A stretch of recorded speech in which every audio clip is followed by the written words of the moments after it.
Block रे मां धामराई पीठ होउछि अंचल एक पुरातन धार्मिक पीठ किंतु संप्रति मंदिर परिचालना पाई गठित कमिटी को एवं किछि ग्रामवासी को नै विवाद घनैछि एने होइथिबा ग्रामवासी सांबादिक सम्मेलन रे ग्रामवासी अभियोग ग्राम रे मां को पीठस्थली थिबा सत्वे आमको कमिटी रे रखा न जिबा सहित समस्त मंदिर कार्य निवृत्त रखा जाउछि। मकर मेला कमिटी किछि सदस्य निजर स्वार्थ हासिल पाई मांगर अर्थ को असद उपाय रे हरिलुट करबा सह एही मंदिर रे आदाय अर्थ राशि को निज मन इच्छा रे व्यय करूछंती एथि सह आय व्ययर समीक्षा मध्य करूनाहांती एणु आमे धामरा ग्रामवासी याकु विरोध करूछु। अन्यपटे कमिटीर संपादक प्रियरंजन जेना और सभापति कहचंती मांग अर्थ विगत दिन में किछि ग्रामवासी आत्मसात करथिबा घटना ने कमिटी रो किछि सदस्य को बाहर कर देबार विवाद देखबा को मिलिछि। ये जो माने आज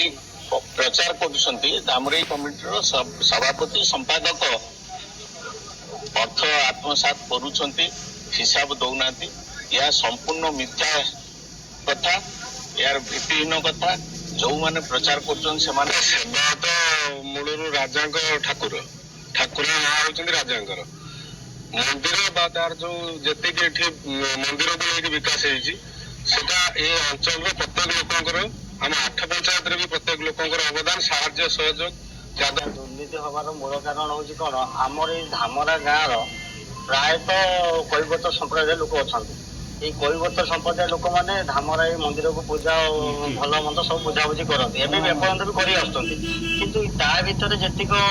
आय व्यय अटकल जहाँ भी होछि आम गाँव सेक्रेटरी आम